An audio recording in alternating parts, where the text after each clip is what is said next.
வணக்கம். ஆகாஷவாணி. மாநில செய்திகள் வாசிப்பவர் புனிதராஜ். தலைப்புச் செய்திகள். மத்திய அமைச்சரவை கூட்டம் பிரதமர் திரு நரேந்திர மோடி தலைமையில் புதுடில்லியில் இன்று நடைபெறுகிறது. 2025-26 நிதியாண்டிற்கான மத்திய அரசின் நிதிநிலை அறிக்கை மீதான விவாதம் மக்களவையில் இன்று தொடங்கியுள்ளது. ரிசர்வ் வங்கி பிற வங்கிகளுக்கு வழங்கும் குறுகிய கால கடனுக்கான ரெப்போ வட்டி விகிதம் 6.25% குறைக்கப்பட்டுள்ளது. நெல்லை மாவட்டம் மூலக்கரைப்பட்டி மற்றும் நாங்குநேரியில் புதிய சிப்காட் தொழில் பூங்கா அமைக்கப்படும் என்று முதலமைச்சர் திரு மு க ஸ்டாலின் அறிவித்துள்ளார். சென்னை ஓபன் டென்னிஸ் ஆடவர் இரட்டையர் அரையிறுதி ஆட்டங்களில் இந்திய இணைகள் இன்று களமிறங்குகின்றன. இனி விரிவான செய்திகள். பிரதமர் திரு நரேந்திர மோடி தலைமையில் மத்திய அமைச்சரவை கூட்டம் இன்று புதுடில்லியில் நடைபெறுகிறது. புதிய வருமான வரி மசோதா அடுத்த வாரம் நாடாளுமன்றத்தில் அறிமுகப்படுத்தப்பட உள்ள நிலையில் இது தொடர்பாக இக்கூட்டத்தில் ஆலோசிக்கப்படலாம் என தெரிகிறது. 2025-26 நிதியாண்டிற்கான மத்திய அரசின் நிதிநிலை அறிக்கை மீதான விவாதம் மக்களவையில் இன்று எடுத்துக் கொள்ளப்பட்டது. இந்த விவாதத்தை தொடங்கி வைத்து பேசிய காங்கிரஸ் உறுப்பினர் திரு தரம்பீர் காந்தி, மீன்வளத்துறை சவால்களுக்கு பட்ஜெட்டில் தீர்வு எதுவும் வழங்கப்படவில்லை என்று குறை கூறினார். தரமான கல்வி பயில கூடுதல் செலவு ஏற்படுவதாகவும் இதனால் ஏழை எளிய மக்களுக்கும் நலிந்த பிரிவினருக்கும் தரமான கல்வி கிடைப்பதில்லை என்றும் குறிப்பிட்டார். பிஜேபி உறுப்பினர் திரு ராவ் ராஜேந்திர சிங் பேசுகையில், மத்திய அரசின் நிதிநிலை அறிக்கை ஏழை எளிய மக்கள், விவசாயிகள், மகளிரின் நலன்களுக்கு முன்னுரிமை வழங்கியிருப்பதாக பாராட்டு தெரிவித்தார். விவசாயிகளின் நலன்களுக்கு மத்திய அரசு உயர் முன்னுரிமை வழங்கியிருப்பதாகவும் இவ்வரிசையில் பல்வேறு ஆக்கப்பூர்வமான நடவடிக்கைகள் எடுக்கப்பட்டிருப்பதாகவும் அவர் குறிப்பிட்டார். மக்களவையில் தொடர்ந்து விவாதம் நடைபெற்று வருகிறது. பழங்குடியினர் வாழும் பகுதிகளில் அடிப்படை சுகாதார வசதிகளை மேம்படுத்த அரசு உயர் முன்னுரிமை வழங்கி வருவதாக மத்திய சுகாதார குடும்பநலத்துறை அமைச்சர் திரு ஜே.பி. நட்டா தெரிவித்துள்ளார்.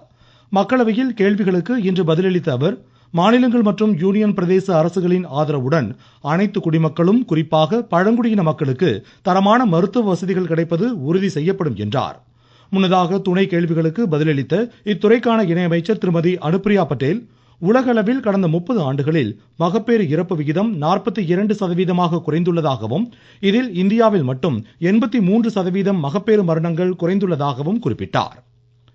நாட்டில் சென்ற ஆண்டின் இறுதி வரை 4300 வேளாண் உற்பத்தியாளர் அமைப்புகள் அரசின் மின்னணு இணையதளத்தில் பதிவு செய்திருப்பதாக மத்திய வேளாண் அமைச்சர் திரு சிவராஜ் சிங் சௌஹான் தெரிவித்துள்ளார். மாநிலங்களவையில் இன்று இதனை தெரிவித்த அவர், இதன் மூலம் 4,80,00,000 விவசாயிகள் 249 கோடி ரூபாய் பயன்களை பெற்றிருப்பதாக எடுத்துரைத்தார். இதுவரை 10,000 பண்ணை உற்பத்தியாளர் அமைப்புகள் ஏற்படுத்தப்பட்டிருப்பதாக அமைச்சர் கூறினார். மேலும் 1400 வேளாண் சந்தைகளும் இணையதளங்களில் பதிவு செய்திருப்பதாகவும் வேளாண் பயன்களை பெற விவசாயிகள் இதில் பதிவு செய்து கொள்ளுமாறும் அமைச்சர் கூறினார். 22 மாநிலங்கள் மற்றும் யூனியன் பிரதேசங்கள் ஈனாம் செயலியில் இணைந்ததன் மூலம் சர்வதேச வர்த்தக வாய்ப்புகளை பெற்றிருப்பதாகவும் இதனால் 6000 கோடி ரூபாய் பண பயன்களை வணிகம் மூலம் ஈட்டியுள்ளதாகவும் அமைச்சர் கூறினார். நம் நாட்டின் ஏற்றுமதி நடப்பு நிதியாண்டின் இறுதியில் $800 பில்லியன் தாண்டும் என்று எதிர்பார்க்கப்படுவதாக மத்திய வர்த்தக தொழில்துறை அமைச்சர் திரு பியூஷ் கோயல் கூறியிருக்கிறார். மாநிலங்களவையில் துணை கேள்விகளுக்கு இன்று பதிலளித்த அவர், இது முன் எப்போதும் இல்லாத அளவிற்கு மிக அதிகமானதாக இருக்கும் என்று எதிர்பார்க்கப்படுவதாக தெரிவித்தார்.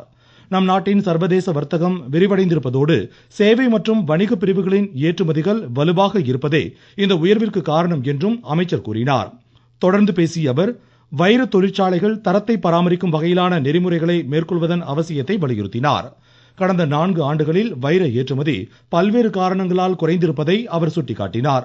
ஆய்வகம் சார்ந்த வைரங்களின் தேவை இந்தியாவில் அதிகரித்து வருவதாக கூறிய அவர், வைரத்தின் தரத்தையும் அது தொடர்பான சான்றுகளையும் பராமரிக்க அரசு அனைத்து நடவடிக்கைகளையும் மேற்கொண்டு வருவதாக கூறினார். இருப்பினும் நகை ஏற்றுமதி குறையவில்லை என்றும் திரு பியூஷ் கோயல் குறிப்பிட்டார். இலங்கை கடற்படையினரால் தமிழக மீனவர்கள் கைது செய்யப்படுவதை கண்டித்து காங்கிரஸ், திமுக, ராஷ்டிரிய ஜனதாதள், இந்திய கம்யூனிஸ்ட் உள்ளிட்ட கட்சிகளின் நாடாளுமன்ற உறுப்பினர்கள் இன்று நாடாளுமன்ற வளாகத்தில் ஆர்ப்பாட்டத்தில் ஈடுபட்டனர். பின்னர் செய்தியாளர்களிடம் பேசிய திமுக உறுப்பினர் திருமதி கனிமொழி, இலங்கை கடற்படையினர் 97 மீனவர்களை கைது செய்து சிறை வைத்திருப்பதாகவும் அவர்களை திரும்ப தாயகம் கொண்டு வர வேண்டும் என்றும் கூறினார்.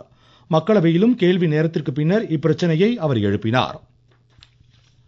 ரிசர்வ் வங்கி பிற வங்கிகளுக்கு வழங்கும் குறுகிய கால கடனுக்கான ரெப்போ வட்டி விகிதம் 5 ஆண்டுகளுக்கு பின்னர் 25 அடிப்படை புள்ளிகள் குறைத்து ரிசர்வ் வங்கி ஆளுநர் திரு சஞ்சீவ் மல்ஹோத்ரா இன்று அறிவிப்பு வெளியிட்டுள்ளார். மும்பையில் வங்கியின் இருமாத நிதிக் கொள்கையை வெளியிட்டு பேசிய அவர், இதன்படி ரெப்போ வட்டி விகிதம் 6.5% இருந்து 6.25% குறைக்கப்பட்டுள்ளதாக கூறினார். நுகர்வோர் பாதுகாப்பு மற்றும் பொருளாதார தேவைகளுக்கான நிதி ஸ்திரத்தன்மையை உறுதி செய்வதற்கான நடவடிக்கைகளை வங்கி மேற்கொள்ளும் என்றார். பணவீக்க விகிதம் குறைந்திருப்பதாகவும் இது மேலும் குறையும் என்று எதிர்பார்ப்பதாகவும் அவர் தெரிவித்தார். நாட்டின் ஒட்டுமொத்த உள்நாட்டு வளர்ச்சி விகிதம் அடுத்த நிதியாண்டில் 6.7% இருக்கும் என்று கணிக்கப்பட்டுள்ளதாக திரு சஞ்சீவ் மல்ஹோத்ரா தெரிவித்துள்ளார். உத்தரப்பிரதேச மாநிலம் பிரயாக்ராஜ் மகா கும்பமேளாவில் மத்திய கலாச்சார அமைச்சகத்தின் சார்பில் சிறப்பு கலை நிகழ்ச்சிகள் இன்று மாலை நடைபெறுகின்றன.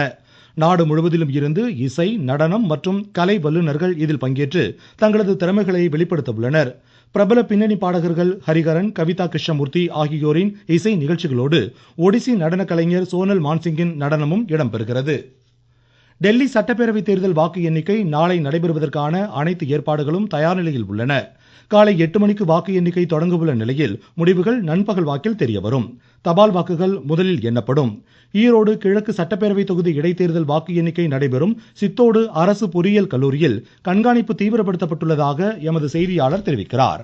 ஈரோடு கிழக்கு சட்டமன்ற தொகுதி இடைத்தேர்தல் கடந்த 5ஆம் தேதி வாக்குப்பதிவு நடைபெற்றது. இதில் 67.97% வாக்குகள் பதிவாகின. வாக்குப்பதிவான மின்னணு வாக்குப்பதிவு இயந்திரங்கள் வாக்கு எண்ணிக்கை நடைபெறும் சித்தோடு அரசு பொறியியல் கல்லூரி ஸ்ட்ராங் ரூமில் வைத்து சீல் வைக்கப்பட்டுள்ளது. இந்த அறை ஓட்டு எண்ணும் மையம் வளாகம் முழுவதும் 78 சிசிடிவி கேமராக்கள் பொருத்தப்பட்டு 24 மணி நேரம் கண்காணிக்கப்பட்டு வருகிறது. இப்பகுதிக்குள் 4 அடுக்கு பாதுகாப்பு போடப்பட்டுள்ளது. ஈரோட்டிலிருந்து PC மூர்த்தி. நீங்கள் கேட்டுக்கொண்டிருப்பது ஆகாஷவாணியின் மாநில செய்தி அறிக்கை. தாமிரபரணி ஆற்றில் கழிவுநீர் கலப்பதை தடுக்க நடவடிக்கை எடுக்கப்படும் என்று முதலமைச்சர் திரு மு.க. ஸ்டாலின் தெரிவித்துள்ளார். திருநெல்வேலி மாவட்டத்தில் 1679 கோடி ரூபாய் மதிப்பில் புதிய திட்டப்பணிகளுக்கு இன்று அடிக்கல் நாட்டியும் முடிவுற்ற பணிகளை தொடங்கி வைத்தும் பேசிய அவர், மாவட்டத்தில் புதிய கழிவுநீர் சுத்திகரிப்பு நிலையம் விரைவில் அமைக்கப்படும் என்றார். மணிமுத்தாறு பகுதியில் சாகச சுற்றுலா குறித்து அரசு பரிசீலித்து வருவதாகவும் முதலமைச்சர் தெரிவித்தார்.